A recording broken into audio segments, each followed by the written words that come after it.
Good morning, everybody. Mark Finan here in the home weather office on this Wednesday morning. It's now the 9th day of April, 2025. This is the morning briefing. Yeah, the 9th day of April. April's flying by. As we look out the window of the home weather office, nothing but blue sky. Beautiful day. A little cool this morning, but man, it's going to be a nice day. Yesterday, downtown Sacramento topped out at 77 degrees. The average high for this time of year is 72. And today will be a little bit warmer. 80, 81, something like that. And we're going to coast along with daytime highs in the low 80s for the next few days.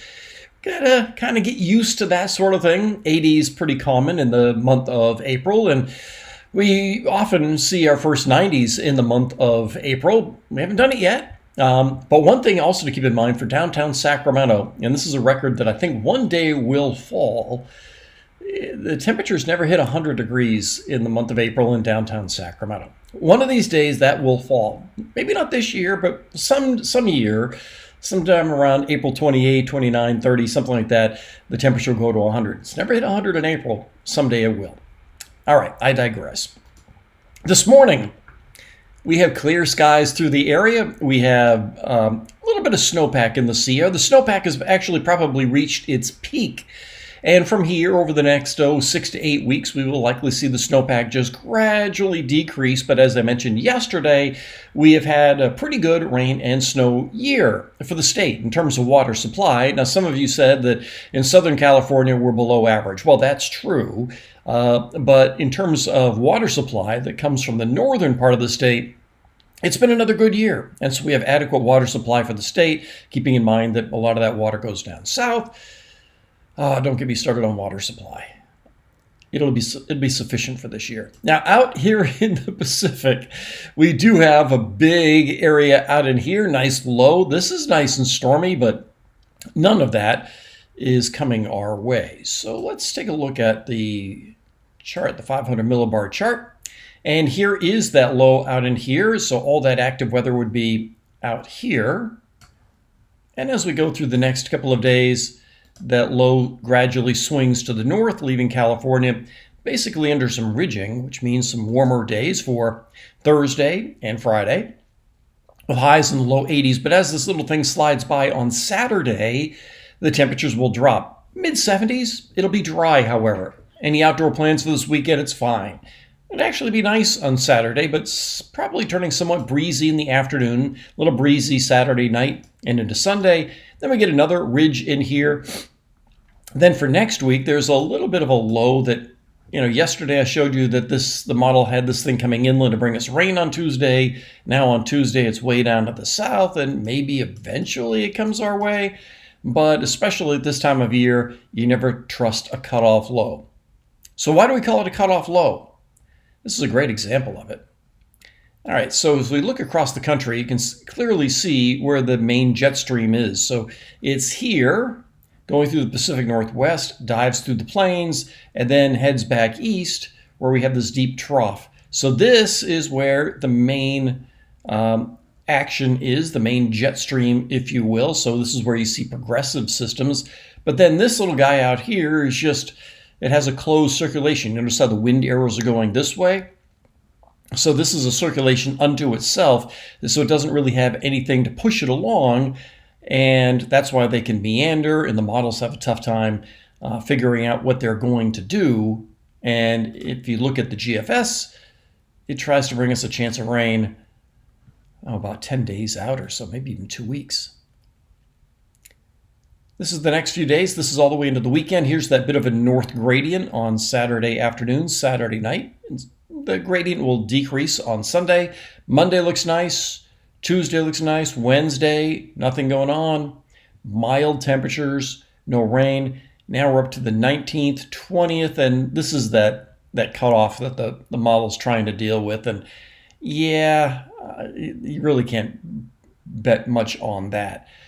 So let's see. So that means for the rest of this week, so Wednesday, Thursday, Friday, and then all of next week also look dry. And of course, the weekend in between as well. So for those of you that work outdoors, great time to be getting things done. And as I've been mentioning, it is the time of year where we will still get other chances of rain this month, May, probably even early June, but they're very infrequent, leaving you these much longer stretches of dry weather to get things done outdoors. And for those of you that need to be cutting tall grass, let's say, on property, now is a good time to do it before things really dry out. And as well as if you need to do burn piles, keep in mind that it won't be too much longer before counties in the foothills start putting in burn restrictions if some haven't done so already. And so you got to do your burn piles pretty soon. You want to start cutting all that tall grass if you haven't done so already. And this is a really good opportunity to do that. I also wanted to mention that this is one of those weeks that when I was working, I was very distracted because I'd be watching the Masters. And I told you I'd keep an eye on what's going to be going on. There's Augusta, Georgia right in there. And as we go through the day today and during the day tomorrow, everything looks great. However, on Thursday night, this is after any play would be done, there's another area of rain that's going to go by on Thursday night. And then Friday morning, there still could be a couple of showers around. Doesn't look thundery at this time, but it will be much cooler as well on Friday evening and into Saturday.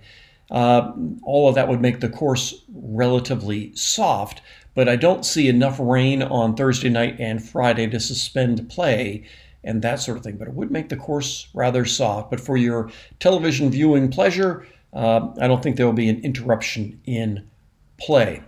Now, for those of you that are golf fans and are going to be glued to the television like I am over the next few days, this is all good news.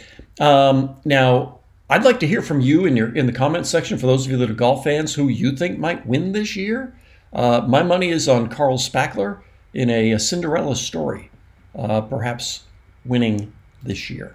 Although Ty Webb could give him a run for his money, or maybe Shooter McGavin. One other thing I'll mention today is a reminder that I will be teaching a class, more of a discussion, if you will, at Action Camera coming up on April. Where is it? It's somewhere on this page. Somewhere on this page. There it is. All these classes that they have at Action Camera.